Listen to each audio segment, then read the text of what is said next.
Buenas tardes, hermanos. El Señor les bendiga una vez más a cada uno de ustedes, siempre confiando en la bondad de nuestro Señor, en cada uno. Y le damos gracias a nuestro Señor Jesucristo que podemos estar compartiendo el Evangelio de nuestro Señor. Vamos a continuar con este estudio del libro de los Hechos, que le hemos estado dando una continuidad cada día domingo. Y esperamos en Dios, hermanos, que pueda ser de edificación para cada uno de nosotros, sea un sustento, sea una guía, una dirección clara en nuestras vidas y en nuestro corazón.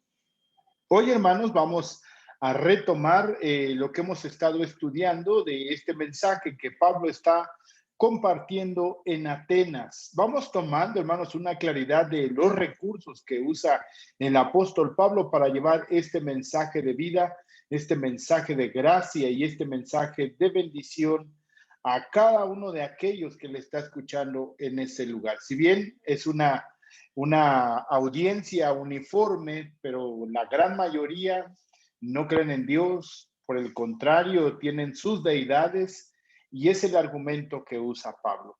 Vamos a dar gracias al Señor y a pedirle que Él nos acompañe, nos dé guianza y dirección en nuestro corazón para que su palabra venga a ser plena en nuestras vidas, en nuestra alma y en nuestro corazón. Bien, vamos a dar gracias al Señor y a pedirle que sea con nosotros. Padre, te damos gracias, Cristo Jesús, por tu bondad y misericordia. Y te pedimos, eterno Señor, que seas tú con cada uno de nosotros, nos ministres de tu paz, nos ministres de tu espíritu, Señor, de tu bondad y de tu misericordia. Y te pedimos, Señor, que en cada uno de nosotros derrames de tu espíritu, Señor, para que podamos entender claramente tu palabra y la dirección, Señor, de bondad que tú tienes para cada uno de nosotros. Te lo pedimos, Señor, en el nombre de Cristo Jesús. Creemos, esperamos, confiamos y anhelamos, Señor, caminar conforme a tus propósitos y a la bondad que tú has derramado en cada uno de nosotros. En el nombre de Cristo Jesús te doy gracias, Señor, y te bendigo. Amén, Dios. Y amén. Bien, hermanos, vamos como siempre a compartir nuestra pantalla con el texto bíblico para que con ello vayamos siguiendo el texto y vamos comunicando. Dice la palabra del Señor, nos quedamos hace ya una semana en el versículo 26, simplemente retomando y leyendo, dice el versículo 24, la argumentación que está utilizando el apóstol Pablo, el Dios que hizo el mundo y todas las cosas que en él hay. Habíamos comentado, seguimos reiterando y permanecemos en ese pensamiento, que Pablo bien nos cita la Biblia, pero cita los principios, los argumentos sustentados en su conocimiento que tiene del Señor, tanto en sus propias raíces judías, como en la novedad que hay en su corazón en cuanto al Evangelio de Cristo Jesús, que sabemos, hermanos, que está sustentado en el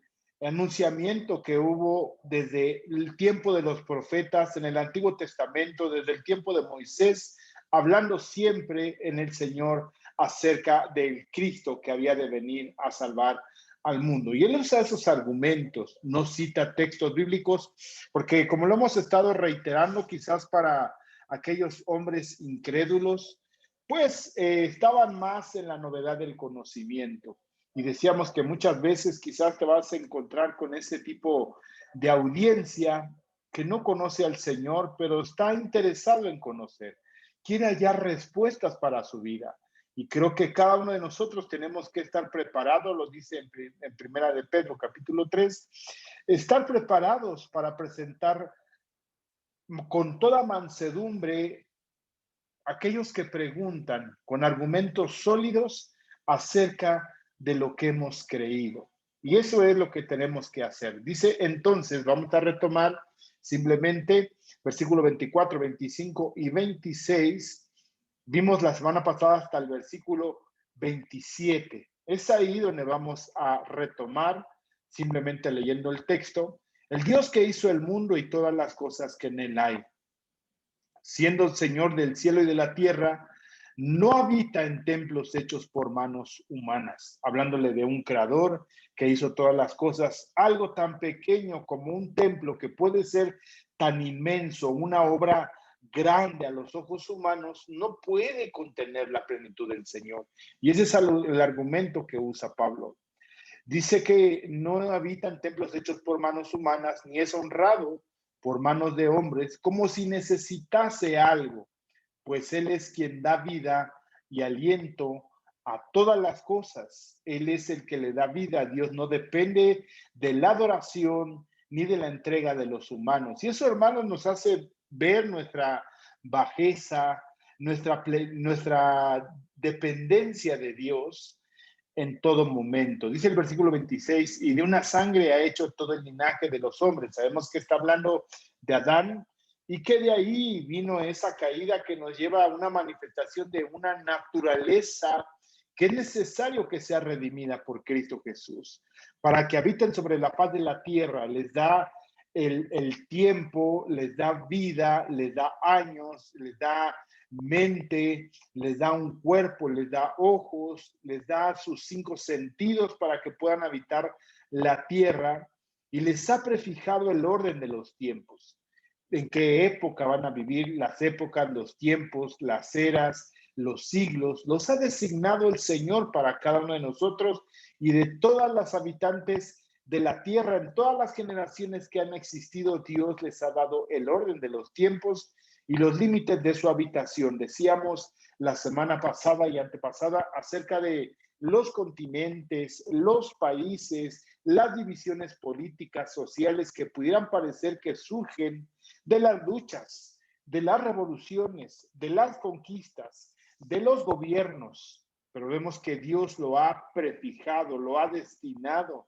Inclusive podemos decir hoy en México, hermanos, los 32 estados que componen la República Mexicana, aquí en la Ciudad de México, las 16 delegaciones. Y así vamos, hermano, por ejemplo, en el Estado de México, cada uno de sus municipios. Y podemos decir, bueno, pero fueron los hombres en una situación política. No, hermano, es Dios quien lo ha permitido. Debemos de recordar que en Romanos capítulo 13, el Señor ha constituido a las autoridades para que pongan orden y tengan espada sobre aquellos que se comportan de una manera inapropiada. No vamos a profundizar esto porque ya lo hemos estado hablando en otro momento. Para que habiten sobre la faz de la tierra y les ha prefijado el orden de los tiempos y los límites de su habitación, para que busquen a Dios si en alguna manera, palpando, puedan hallarle, aunque ciertamente no está lejos de cada uno de nosotros. Y ahí citábamos en Romanos capítulo 1, versículo 18 en adelante, cómo el propio Pablo entiende y expresa esto que vemos aquí de una manera resumida. Podemos encontrar que Pablo en el Romanos capítulo 1 hasta el capítulo 5 expresa cómo el hombre necesita de Dios. Está preparado en su corazón en el capítulo 2 para buscar del Señor, para encontrarle, y Dios se ha manifestado a través de las cosas creadas. Si bien no ese es el medio para encontrar la salvación, el único medio de salvación es a través de Cristo Jesús. Se ha puesto, hermanos, como pistas para que el hombre pueda ver que hay un Dios soberano, un diseño inteligente, un creador de todas las cosas, del cual depende todo lo que en él existe. Y decíamos precisamente en estos tiempos de pandemia, se ha hecho evidente la fragilidad del hombre, se ha hecho evidente la necesidad, y al no poder entender y comprender estos tiempos de dificultad, siempre busca una respuesta en aquello que se le puede acercar a su propio conocimiento. Puede ser en la ciencia, puede ser en la física, en la química, en la astronomía, en las ciencias humanas. Y también quizás algunos han buscado en las religiones, pero nosotros hemos encontrado la respuesta en la propia palabra de nuestro Señor Jesucristo. Entonces, él manifiesta del versículo 27, para que busquen a Dios si en alguna manera palpando puedan hallarle, aunque ciertamente no está lejos de cada uno de nosotros, porque en Él vivimos, ahí nos quedamos la semana pasada, en Él vivimos y nos movemos y somos, como algunos de vuestros propios poetas también han dicho. Y ahí nos quedamos acerca de cómo viene esa manifestación Pablo pone su enseñanza acerca de Dios y su revelación en el lugar de la filosofía estoica, que ve dioses en cada aspecto, lo comentábamos, en cada aspecto del mundo, pero que no tiene una doctrina de la creación. Y presenta de esta manera Pablo estos argumentos. Dios no vive en templos hechos por manos de hombres. Con un simple razonamiento convencerá a los atenienses, hermanos, que Dios, quien creó cielos y tierra, no puede ser restringido en un espacio pequeño. Esos son los argumentos que empieza a argumentar el apóstol Pablo. Y decíamos acerca de lo que el Señor mostraba y decía que Él había puesto en el corazón de los hombres, y por eso aún en los pensamientos de sus propios poetas, como lo dice en este versículo 28, porque en Él vivimos y nos movemos y somos, como algunos de tus propios poetas también han dicho. Entonces, Pablo toca ese dogma de la religión y de alguna manera los confronta. Entonces Pablo, en un intento de establecer la relación que busca con sus oyentes, cita literalmente dos poetas griegos que, si bien no están hablando de Dios sino de Zeus, exaltan estas virtudes de Zeus. El primero es el poeta cretense Epiménides, que estuvo en el 600 antes de Cristo. Las palabras de su poema aparecen en un comentario del siglo 9, escrito en siriaco por un hombre de esa época, quien comenta lo siguiente: los cretenses afirman acerca de Zeus que él era un señor, que él fue lacerado por un cerdo salvaje y sepultado, y fíjense bien, su tumba es conocida entre nosotros. Por lo tanto, Minos, hijo de Zeus, pronunció un discurso laudatorio en nombre de su padre y dijo en él: los cretenses cavaron una tumba para ti, oh santo y altísimo. Hablando de Zeus, embusteros y malas bestias y panzas holgazanas, porque tú no has muerto para siempre, vives y resucitarás, como en ti nosotros vivimos y nos movemos y tenemos nuestro ser. Este fue el discurso que dijo Minos, hijo de Zeus, y que lo cita Epiménides en sus poemas. Y es parte de ese texto que usa Pablo de Tarso, que se crió en una región también pagana, pero también sustentado en el pensamiento griego, sustentado en el pensamiento de la filosofía, de la poesía. Conocía estos textos y busca encontrar una empatía y llevarlos de la mano para empatar una idea errónea que ellos tienen y puedan mirar la plenitud de un Dios vivo y verdadero. Entonces, la segunda cita corresponde al poeta Arato de Soles, que es en el 325 al 240 antes de Cristo. Este era oriundo de Cilicia, en Asia Menor. Por lo tanto, Pablo, compatriota de él, en el siglo III antes de Cristo, Arato escribió un poema en honor también a Zeus, en una composición llamada Painomena. Las líneas cuarta y quinta del poema dicen: en toda manera todo lo tenemos que ver con Zeus, porque en verdad somos su descendencia. Y es ahí donde estamos complementando este pensamiento, porque linaje suyos somos, pues linaje de Dios. Aquí empieza a hacer una relación con el argumento que tienen en su mente los atenienses. Pablo trata de empatarlo con el pensamiento que es Dios, y tomando la figura del Dios no conocido, trata de llevarlos a un pensamiento que se centre en el Señor. Y esto, hermanos, es algo de verdad, el poder entenderlo, como el propio Señor y el Espíritu Santo permiten que queden plasmadas estas ideas paganas, pero en una explicación, una narración histórica acerca de las palabras del apóstol Pablo que él usa para llevar el evangelio del Señor a aquellos que no conocen a Dios, no han ni siquiera oído mencionar a Cristo Jesús. Quizás lejanamente han oído de un Jehová, el Dios de Israel, que para ellos era un Dios más. Y Pablo trata de acercarlos bajo sus propios razonamientos, bajo sus propios argumentos, bajo su propia idea y razonamiento lógico que tienen los atenienses en el conocimiento de su poesía griega, en sus propios dioses. No que les quiera hacer saber, como hoy se dice en día, todos los caminos llevan a Dios. Sí. No es así, hermanos, porque al final trata de hacerles ver quién es Dios. Trata de acercarlos en un pensamiento, despertar esa inquietud, despertar en su alma esa necesidad que hay en cada corazón de conocer a un Dios verdadero. Entonces dice ahí en este texto, en esta poesía de Arato, dice, en toda manera todo lo tenemos que ver con Zeus, porque en verdad somos su descendencia.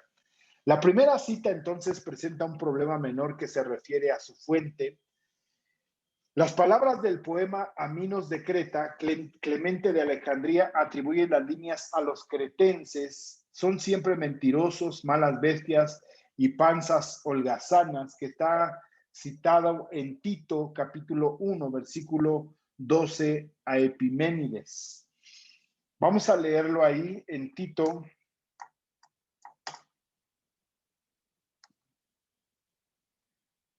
Tito capítulo 1, versículo 12. Dice, uno de ellos, su propio profeta, dijo, los cretenses, siempre mentirosos, malas bestias, glotones y ociosos. Y vemos ahí nuevamente una nueva repetición de las ideas que se movían en medio de los gentiles, en medio de los filósofos, en su pensamiento, y algunos, por ejemplo, como Pablo, que cita en este momento en el libro de Hechos, que cita a esa carta que le escribe a Tito en las cartas pastorales, vemos que se dirige en ese pensamiento. Regresemos al texto.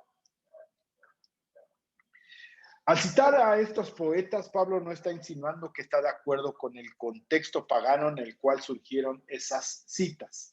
En lugar de ello, está usando aquellas frases como complemento de su enseñanza evangélica cristiana. Él puede obtener del Antiguo Testamento la evidencia de que el hombre deriva su vida, actividad y existencia de Dios. Y como ya lo hemos citado, por ejemplo, ponemos en Job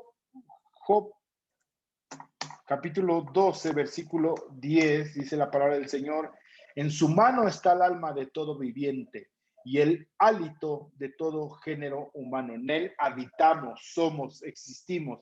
Y aunque decimos, ese es el pensamiento de los griegos, ese es el pensamiento de los poetas, de los filósofos, pues también podemos encontrarlo en la palabra del Señor. Nuevamente reitero, trata de empatar una idea con respecto y acercarlos a la verdad que surge de la propia palabra del Señor.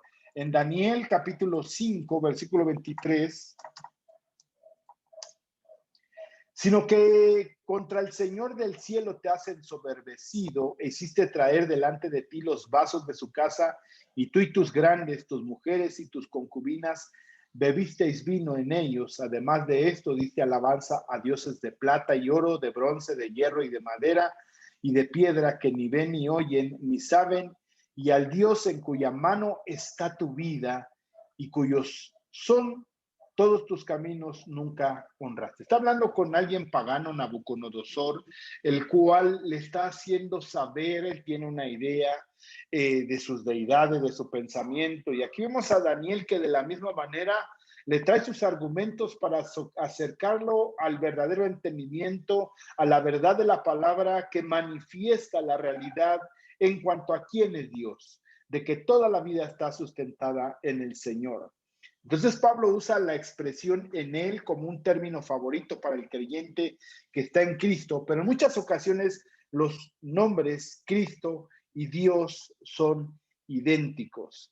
En su vida está escondida con Cristo en Dios. Colosenses capítulo 3. Por eso, hermano, es importante conocer lo que nos puede ampliar un poquito más el argumento que está utilizando Pablo, y lo encontramos posteriormente explicado en sus cartas paulinas. Colosenses capítulo 3, versículo 3 dice, porque habéis muerto y vuestra vida está escondida con Cristo en Dios. Usa la misma terminología. Por ejemplo, Juan afirma que Dios da al creyente vida a través de su Hijo. Y vemos una consistencia, hermanos, en el Evangelio, por ejemplo, con Juan, con Santiago, con Pablo. Cada uno de estos escritores manifiestos, hermanos, en el Nuevo Testamento, también como Pedro, coinciden en una realidad en lo que es un solo Evangelio, un solo Cristo, un solo Espíritu, un solo Dios, como lo está manifestando el Señor en Efesios capítulo 4. Dice en Primera de Juan, capítulo 5, versículo 11, y vemos la coincidencia del pensamiento. Y este es el testimonio que Dios nos ha dado, vida eterna, y esta vida está en su Hijo. El que tiene al Hijo tiene la vida, y el que no tiene al Hijo de Dios no tiene la vida. Entonces Pablo viene aquí ya en el versículo 29 y 31, vamos a regresar a Hechos, va a explicar Hechos capítulo 17, versículo 29. Dice la palabra del Señor, nos mandó Hechos, capítulo 17, versículo 29. Aquí viene ya la explicación de toda la argumentación que dio Pablo, hablando de la dependencia del hombre de Dios, de que Dios ha marcado sus tiempos, de que Dios ha marcado sus límites, de que les ha puesto en su corazón que le busquen, que habiten la tierra, con ese propósito de que busquen al Señor. Versículo 29 dice la palabra del Señor, siendo pues linaje de Dios, ¿quiénes? Ustedes, nosotros, judíos y gentiles, Efesios capítulo 2, no debemos pensar, Pablo se involucra en ese pensamiento. A veces cuando oímos pastores que predican siempre señalando hacia el frente, como acusando, yo creo que es mejor meterse también en el mismo pensamiento y sentirse parte de la misma argumentación y decir, Pablo, yo no lo sé todo, sino que al igual que ustedes entendí que mi dependencia era plenamente de Dios. Siendo pues linaje de Dios, no debemos, se involucran en la explicación, no hace una separación entre gentiles, incrédulos, paganos y yo en mi santidad. Muchas veces tenemos que cuidar, hermanos, esa manera de argumentar cuando compartimos el Evangelio del Señor, porque muchas veces en ello, hermanos, en vez de generar una empatía con la gente, como que hacemos una separación, como que yo ya soy el escogido, soy el santo, soy el amado de Dios y tú eres alguien que está muerto. Y aunque es una realidad, tenemos que buscar una empatía, hermanos, en la manera de compartir el Evangelio. Yo creo que sí tenemos que hacerles saber a la gente del pecado, pero involucrarle cuando estábamos muertos en nuestros delitos, cuando estábamos muertos sin esperanza. Ese es un acercamiento y una empatía en la condición en la que están en ellos y en la que estábamos nosotros, sin señalar una separación plena de que somos mejores, sino que quizás en esa misma necesidad en la que nos encontramos se encuentran ellos y por eso nos urge que salgan de esa condición y sean llevados a los pies de Cristo Jesús. Entonces dice, no debemos pensar que la divinidad sea semejante a oro o plata o piedra, escultura de arte y de imaginación de hombres. Es lo que decíamos en Daniel capítulo 5. No se puede representar a la divinidad, al Dios creador del cielo y de la tierra. Y aunque sabemos que está citando algunos pasajes como Éxodo capítulo 20, ellos son desconocedores de esa ley.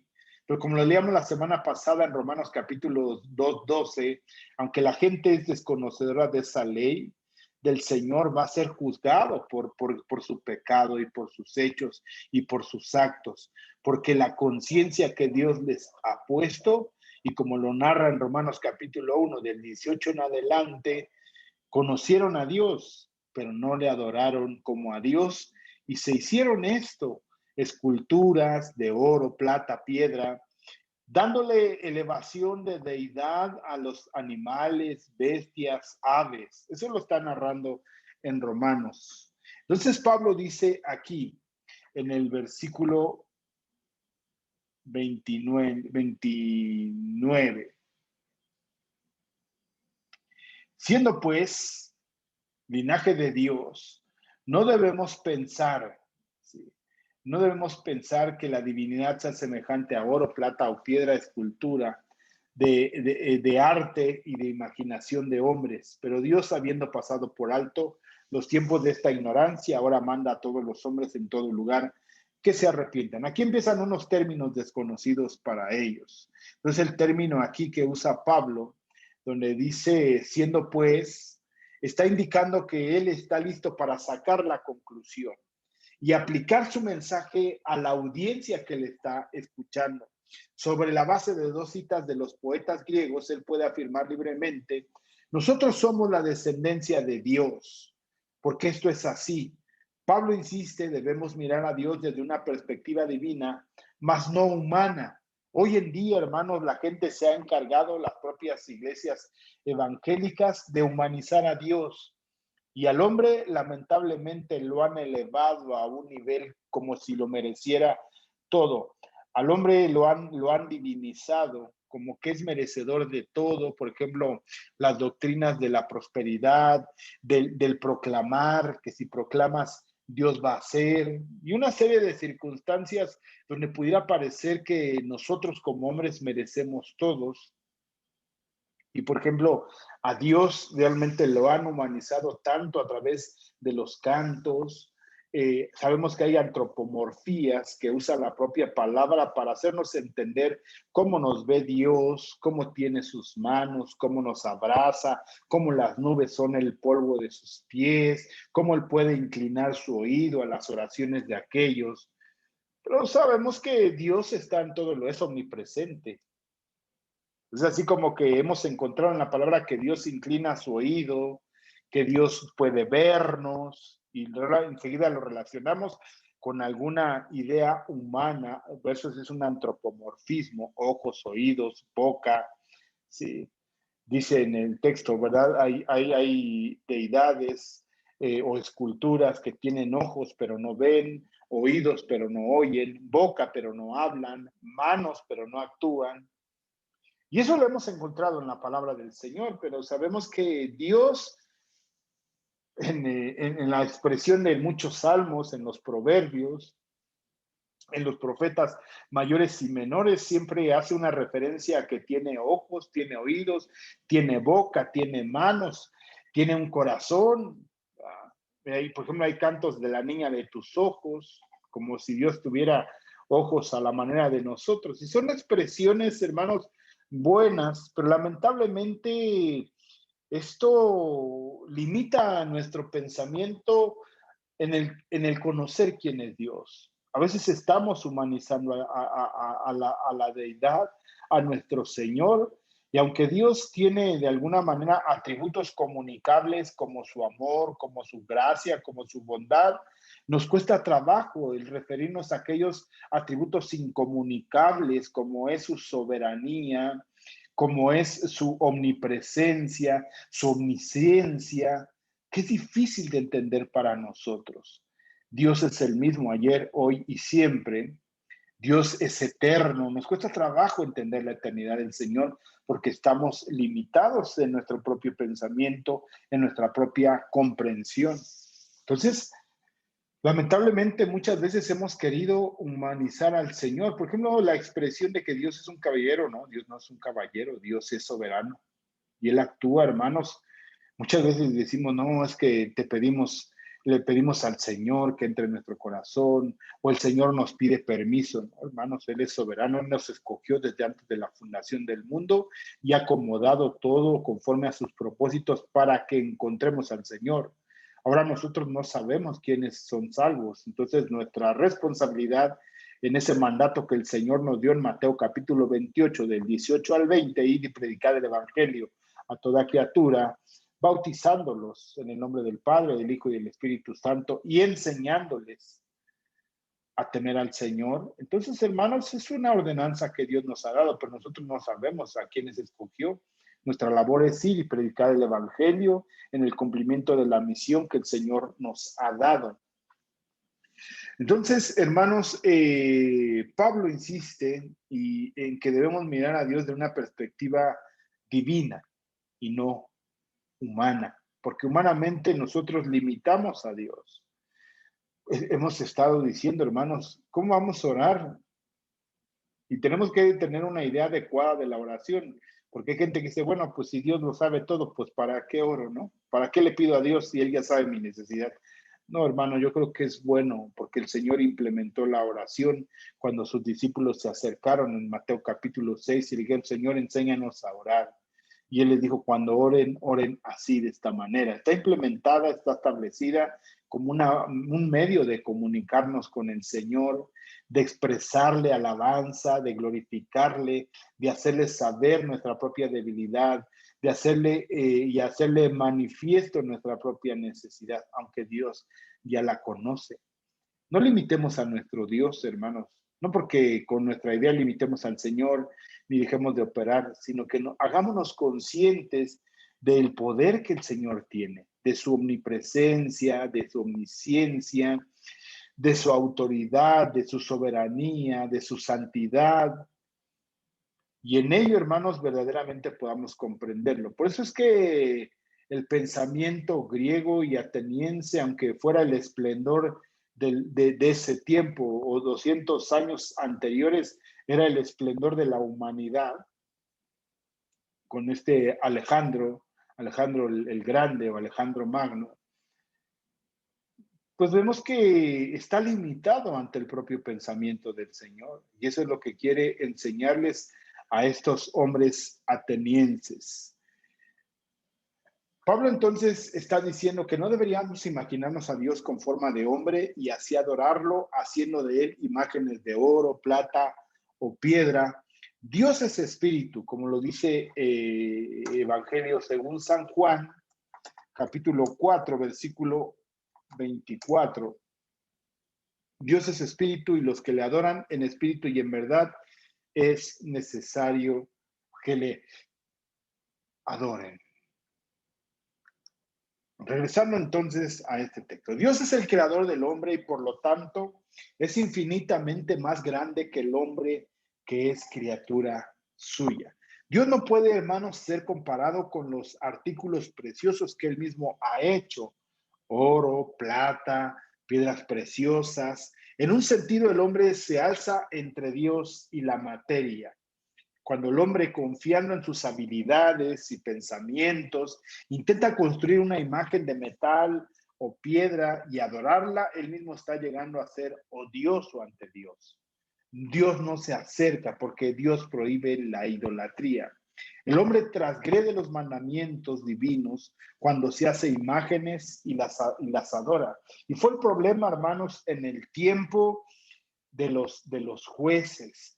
Fue el problema en el tiempo de los reyes, que vemos, hermano, que es por ello que viene el juicio del Señor, primero a través de los medo-persas y después de los babilonios, y son llevados cautivos, fueron llevados esclavos, detenidos, viene un trato, un abandono, una destrucción del templo de Salomón, se pierde todo ese esplendor, y pueden comprender que Dios, como lo dice el texto, no habita en templos hechos por manos de hombre. Y ahora la iglesia, hermanos, viene a ser el templo de Dios, donde verdaderamente habita el Espíritu Santo, donde habita el Espíritu de Cristo y creer en ello, hermanos. Entonces, le decíamos citando Éxodo capítulo 20, versículo 4 y 6 y Deuteronomio capítulo 5, 8 y 10, donde Dios prohíbe que se haga imagen. Pero eso no lo conocen los griegos ni los atenienses. Entonces, ¿cómo es que de alguna manera Pablo puede llevarlos a ese pensamiento, a que puedan identificar que han transgredido el mandato del Señor si ellos no han conocido esos mandatos? Ya lo decíamos la semana pasada en Romanos capítulo 2, versículo 12 en adelante.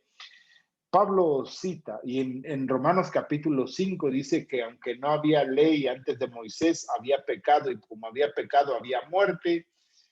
Entonces, hay un juicio del Señor, hermanos, manifiesto a toda la humanidad. Por esta implicación, entonces Pablo enseña a su audiencia gentil el mandamiento terminante de Dios de no adorar ídolos, que eso es lo que había visto y había enardecido el corazón de Pablo al ver tanta idolatría en la ciudad de Atenas. Y por eso, hermanos, con gran fervor, con gran arrojo predicó el evangelio en esa ciudad gentil. Con mucha habilidad, Pablo presenta el argumento de tal manera que los filósofos son incapaces de oponerse a su enseñanza. Con todo cuidado, Pablo escoge las palabras cuando dice que la divinidad no es hecho como una imagen de oro, plata o piedra. El término divinidad está en neutro, no es algo definitivo que genere una confrontación. Y esto corresponde, hermanos, al uso del pronombre relativo, que es la cláusula que ustedes adoran, la deidad que ustedes adoran, la divinidad, como lo dice en el versículo 23. Se cuida entonces de hablar de un ídolo de nombre Dios, para que no haya una correlación, sino que con esto, hermanos, clasifica con objetos impersonales, ¿sí? Así claramente está distinguiendo entre Dios, que es vivo, real, cierto, certero, y los ídolos inanimados que son hechos de plata, oro, bronce, barro, los cuales estaba lleno en la ciudad de Atenas. Versículo 30. Pero Dios, habiendo pasado por alto los tiempos de esta ignorancia en la que estaban viviendo, de hacer idolatría, de querer a Dios ponerlo en un templo, ¿sí? Ahí decíamos, ahí en el gran templo que está en Atenas, donde que estaba Atenea en ese lugar, ya pusimos ahí una imagen, una fotografía de cómo ni cabía esa propia deidad o esa gran escultura que hicieron dentro del templo, del tamaño del templo casi. Eso era algo absurdo. Y eso era al pensamiento que los estaba llevando Pablo a poder entender que el que creó los cielos y la tierra no puede habitar en un templo hecho por manos de hombres, que tampoco lo puede contener una escultura pequeña, así pequeña, reducida, minúscula, o puede ser del tamaño de un individuo, o grande, 10, 12, 13, 14 metros, no puede representar a Dios, un objeto inanimado que tiene ojos, oídos, boca, pero no puede ver, no puede oír, no puede hablar. Y ese es el pensamiento al que los está llevando Pablo. Esa es la ignorancia. Pasado por alto los tiempos de la ignorancia, habrá llegado a manifestarse la realidad. Ahora manda a todos los hombres, en todo lugar, que se arrepientan, porque Dios ha fijado un día en el cual va a juzgar al mundo en justicia a través de un hombre a quien designó. Él proveyó prueba a todos los hombres al haberle resucitado de entre los muertos. ¿De quién está hablando? De Cristo Jesús. Aquí podemos decir, no menciona el nombre de Cristo Jesús, pues sabemos que todavía hay una oposición. Si los gentiles entonces deciden defenderse con la afirmación que ellos han actuado en ignorancia de los mandamientos de Dios porque no los conocían, Pablo les dice que Dios ha superado sus hechos de ignorancia pecaminosa. Por ejemplo, en Hechos capítulo 3, versículo 17, dice: mas ahora, hermanos, sé que por ignorancia lo habéis hecho, como también vuestros gobernantes. Ahí está hablando Pedro en ese mensaje con toda claridad, diciendo de la ignorancia de la propia humanidad. Pero no por eso se les quita la culpa. La gente hoy está viviendo en pecado, pero no por eso, hermanos, quedan sin culpa ante el juicio de Dios. Hechos capítulo 13, un mismo argumento que podemos encontrar, versículo 27, porque los habitantes de Jerusalén y sus gobernantes, no conociendo a Jesús, ni las palabras de los profetas que se leen todos los días de reposo, las cumplieron para condenarle. Nuevamente, en ese mismo pensamiento, en esa misma claridad de la idea que está hablando, ¿verdad? Entonces, debemos encontrar, hermanos, que de alguna manera hay ignorancia en la humanidad. hay ignorancia en los pecadores, pero no por eso los exime, hermanos. A veces encontramos un texto que hemos utilizado en algunas veces, que Dios perdona la ignorancia. Aquí vemos que de alguna manera no es así. Dios ni ha juzgado al pueblo ni lo ha castigado por sus pecados, sino que en lugar de ello ha buscado otro camino. Para decirlo así, en otros dos casos, Pablo señala este mismo punto. Primero, en su discurso al pueblo de Listra, Pablo afirma que en el pasado Dios permitió a las naciones gentiles vivir su propia forma de vida. Hechos, capítulo 14, versículo 16. En las edades pasadas, Él ha dejado a todas las gentes andar en sus propios caminos. Pero ha llegado el tiempo de Cristo a unificar la realidad y la claridad del pensamiento humano para que todos sean juzgados bajo lo mismo. ¿Crees o no crees? Primera de Corintios capítulo 1. Los que se salvan y los que se pierden. Aquí ya no hay de judíos ni griegos. Efesios capítulo 2, de dos pueblos hizo un solo pueblo. Entonces creemos, hermanos, que de alguna manera Dios tiene un plan eterno, un plan perfecto, el cual quiere manifestarlo, hermano, a la humanidad. Hermanos, esto entonces no significa que Dios justifique a las naciones, porque Él sigue considerando los responsables de sus acciones. Como decíamos en Romanos capítulo 1, versículo 19. Porque lo que de Dios se conoce les es manifiesto, pues Dios se los manifestó. Porque las cosas invisibles de Él, su eterno poder y deidad, se hacen claramente visibles desde la creación del mundo, siendo entendidas por medio de las cosas hechas, de modo que no tienen excusa. Entonces, como que hubo un momento donde Dios permitió a las naciones gentiles vivir su idea, su forma, su paganismo, ¿no?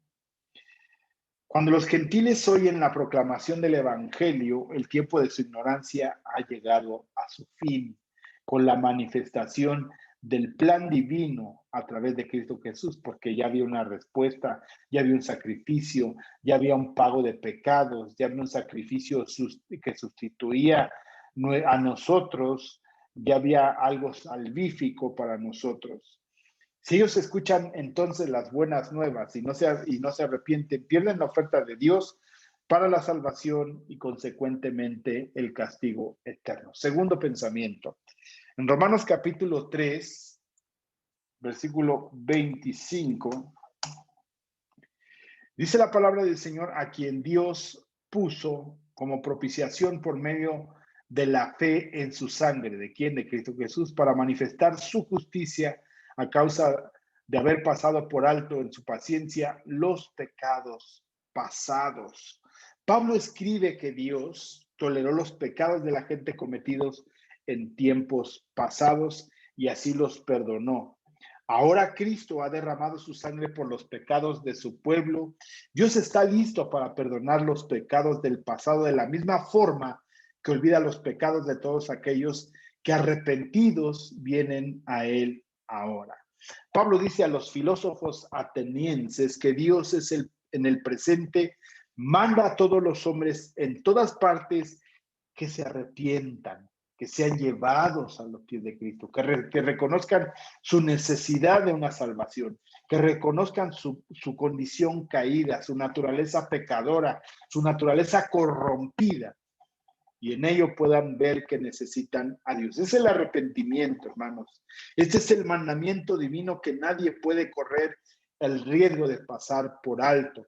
Que todos los hombres en todas partes se arrepientan, sea en China, sea en Austria, sea en India, sea en Japón, sea en el continente americano.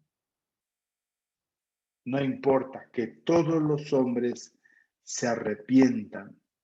Cristo ha derramado su sangre en la cruz para remisión de los pecados de todas las gentes, todas las naciones, todas las tribus, todas las razas, todas las lenguas, todas las naciones.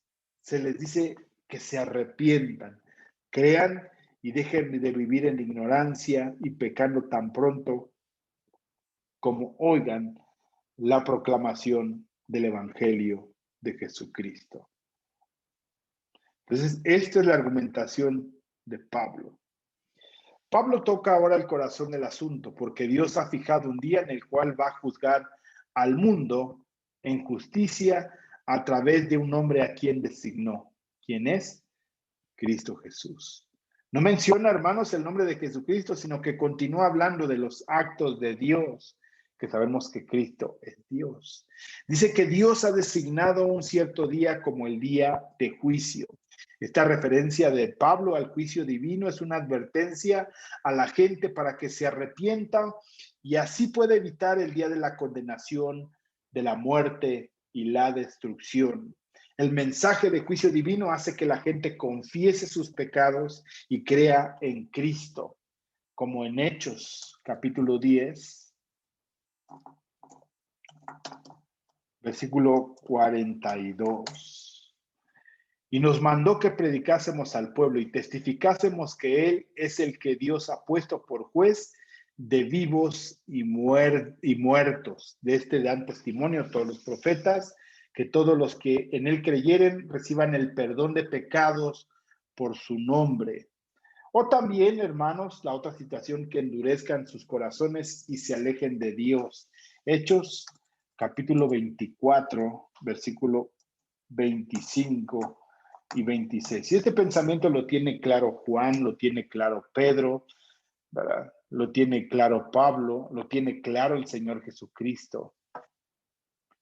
Pero al disertar Pablo acerca de la justicia, el dominio propio y el juicio venidero, Félix se espantó y dijo: ahora vete, pero cuando tenga oportunidad te llamaré. Esperaba también con esto que Pablo le diera dinero para que le soltase, por lo cual muchas veces lo hacía venir y hablar con él. Pero al cabo de 2 años recibió Félix por sucesor a Porcio Festo, y queriendo Félix congraciarse con los judíos, dejó preso a Pablo. Se alejan al escuchar el mandamiento de Dios. En el día del juicio, hermano, Dios juzgará al mundo en justicia. Como lo encontramos en el Salmo 9:8, Salmo 96:13. Vamos a leer uno de esos salmos. Salmo 9:8. Él juzgará al mundo con justicia y a los pueblos con rectitud.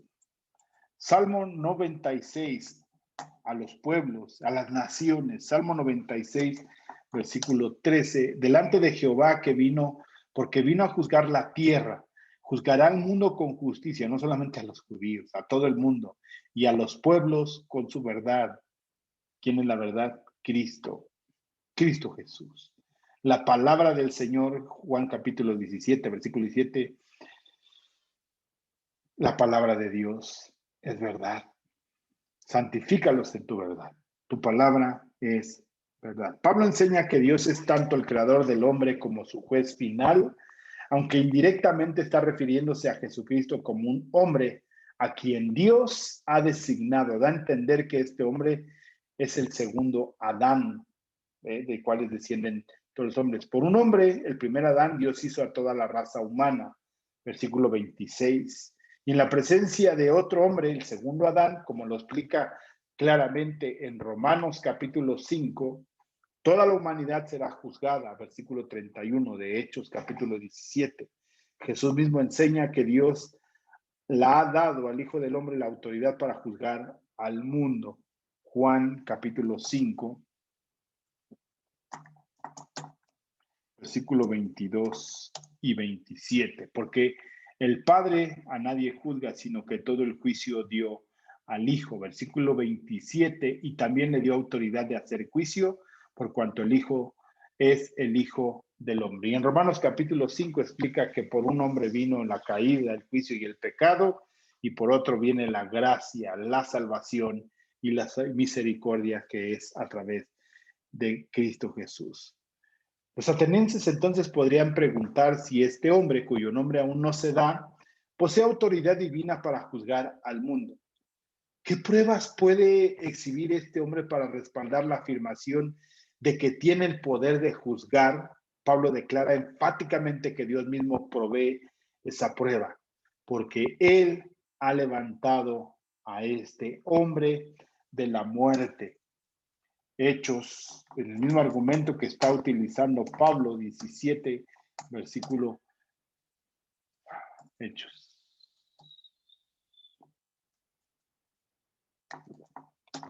Capítulo 17, versículo 31. Por cuanto ha establecido un día en el cual juzgará al mundo con justicia, por aquel varón a quien designó, dando fe a todos, por haberle levantado entre los muertos. Dice en 1 Corintios capítulo 15, si Cristo no hubiera resucitado, hermanos, seríamos los más dignos de lástima. Pero Cristo resucitó, hermanos. Esa es nuestra certeza, ese es nuestro argumento, esa es nuestra claridad de que hemos creído, de que hemos esperado en Dios.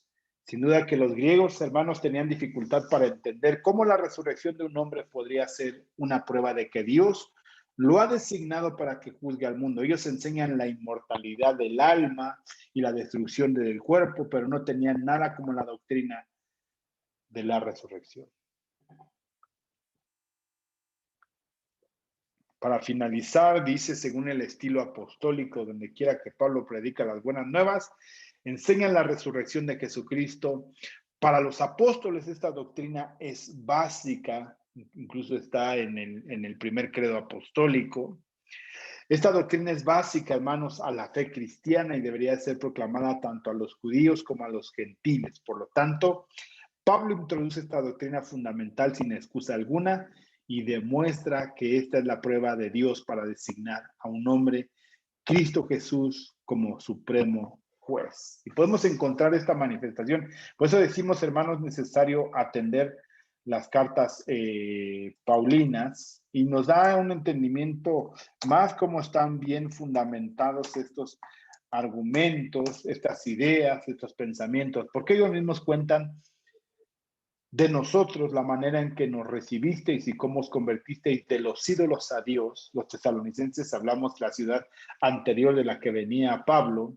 ¿Cómo os convertiste de los ídolos a Dios para servir al Dios vivo y verdadero y esperar de los cielos a su Hijo, el cual resucitó de los muertos, a Jesús, quien nos libra de la ira venidera? Cuando hablamos de los de Tesalónica, leímos la carta del apóstol Pablo a los tesalonicenses y cómo daban testimonio a algunos otros más que fueron alcanzados, ya sin que Pablo estuviera ahí, por el testimonio de estos hombres que fueron convertidos de los ídolos a Dios. Eso es lo que esperaba Pablo que sucediera en esta ciudad. Pero el discurso de Pablo llega a su abrupto final cuando su audiencia rehúsa aceptar la doctrina de la resurrección. Después de una larga introducción para establecer un punto de contacto con su audiencia, Pablo empezó a desarrollar la parte principal de su mensaje, las buenas nuevas de salvación. Cuando menciona la doctrina de la resurrección, su audiencia deja de mostrar interés, aun cuando este es el tema que Pablo había empezado a enseñar en el mercado. Con eso empezó, por eso lo llevaron al Areópago, a que hablara de esa idea de la anastasis, de la resurrección, que les enseñara, ¿verdad? Y pensaban que era una deidad. Eso generó una confusión, generó cierta inquietud en su alma de conocer de lo que estaba hablando, y fue el punto final por el cual terminaron burlándose algunos de ellos, como vamos a terminar leyendo. El discurso de Pablo no menciona ni la muerte de Cristo en la cruz, ni su regreso. No obstante, el discurso toca los 4 elementos básicos del Evangelio: el pecado, el arrepentimiento, el juicio y la resurrección. Por eso, hermanos, siempre tenemos que estar confiando y pidiéndole al Espíritu Santo, porque nosotros no somos los que convencemos con argumentos, sino es el Espíritu Santo que convence de pecado, de juicio y de justicia a través de Cristo Jesús. Eso lo dice en el Evangelio según San Juan, en el capítulo 14, que el Espíritu Santo viene y nos convence de pecado, de juicio y de justicia. Nosotros tenemos que llevar bien claro, hermanos, en nuestro corazón, en nuestro pensamiento, en nuestra alma, qué es lo que hizo el Señor por nosotros. Entonces, hermanos, llegamos al final de este capítulo y terminamos este pensamiento con lo que dice Hechos capítulo 17, versículo 32. Pero cuando oyeron los de la resurrección de los muertos, unos se burlaban y otros decían, ya te oiremos acerca de esto otra vez. Y así Pablo salió de en medio de ellos, y ellos resultaron algunos, mas algunos creyeron juntándose con él, entre los cuales estaba Dionisio el Areopagita, una mujer llamada Damaris, y otros con ellos, y de ahí se marcha a Corinto. Entonces, entre Tesalónica y Atenas, entre Tesalónica y Corinto está Atenas, que no se hace mención de que se haya creado ahí una iglesia, una comunidad que busque del Señor. Y este es lo que termina Pablo. Entonces, en un sentido, el encuentro de Pablo con los sofisticados atenienses a mediados de ese siglo I es representativo en la misión de la iglesia en el mundo secular en el día presente. ¿Debemos considerar un fracaso la misión de Pablo en Atenas? Ciertamente que no, porque la iglesia tiene una responsabilidad de proclamar el evangelio en todas las áreas de la vida y llamar a las gentes a arrepentirse y poner su fe en Jesucristo. Juan capítulo 3, para terminar en esta tarde, capítulo 3, versículo 16, lo hemos escuchado, pero omitimos lo que dice, porque de tal manera amó Dios al mundo que ha dado a su Hijo unigénito para que todo aquel que en él cree no se pierda, mas tenga vida eterna. Porque no envió Dios a su Hijo al mundo a condenar al mundo, sino para que el mundo sea salvo por él. El que en él cree no es condenado, pero el que no cree ya ha sido condenado porque no ha creído en el nombre del unigénito de Dios. Y esta es la condenación, que la luz vino al mundo y los hombres amaron las tinieblas, más a las tinieblas que a la luz, porque sus obras eran malas, porque todo aquel que hace lo malo aborrece la luz y no viene a la luz para que sus obras no sean reprendidas. Mas el que practica la verdad viene a la luz para que sea manifiesto que sus obras son hechas en Dios y para glorificar al Señor. Terminamos, hermano, con este texto. ¿Fue un fracaso de Pablo en Atenas? Creemos que no, porque cumplió su misión. Y a veces así va a ser, hermanos. Vamos a tener la oportunidad de compartir el Evangelio 1, 2, 3 veces, hermanos. Pero esto no nos quita el ánimo de que la gente no se arrepienta, no crea en el Señor, no cambie en su vida. Sigamos compartiendo, porque siempre hay la necesidad de que más gente conozca el Evangelio del Señor para que ninguno haya excusa. Y cumplamos el mandato del Señor y de predicar el Evangelio a toda criatura. Que el Señor te bendiga, hermanos. Hagamos una oración y pidamos al Señor que podamos cumplir a lo que Él nos ha enviado a predicar el Evangelio a toda criatura. Padre, te damos gracias, Cristo Jesús, en esta tarde. Bendecimos tu nombre, Señor, y te damos gracias. Y te pedimos en ese amor, en esa gracia y en esa misericordia que seas con cada uno de nosotros, Señor. Y que, Padre, no haya desmotivación en nuestra alma, sino que podamos predicar el Evangelio, Señor. Creyendo, Espíritu Santo, que tú haces la obra, porque eres Dios, y convences de pecado, de juicio y de justicia a un aquel que es incrédulo, que nunca ha escuchado tu nombre, Señor. Creemos que tú obras con todo poder y autoridad para manifestar la vida, porque por eso, Señor, diste tu vida por nosotros, para que venga a ser realidad manifiesta a nuestras vidas. En el nombre de Cristo Jesús te damos gracias, Señor, te bendecimos, esperamos y confiamos en ti. En el nombre de Cristo Jesús. Amén, Dios, y amén.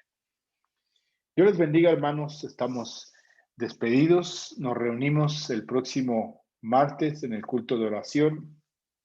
Próximo miércoles, culto doctrinal. El día domingo tenemos nuestro culto de adoración. Y el día domingo vamos a comenzar el capítulo 18 de este libro de los Hechos.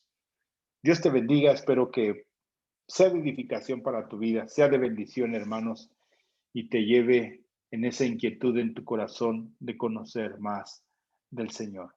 Bendiciones, el Señor sea con ustedes. Dios te bendiga.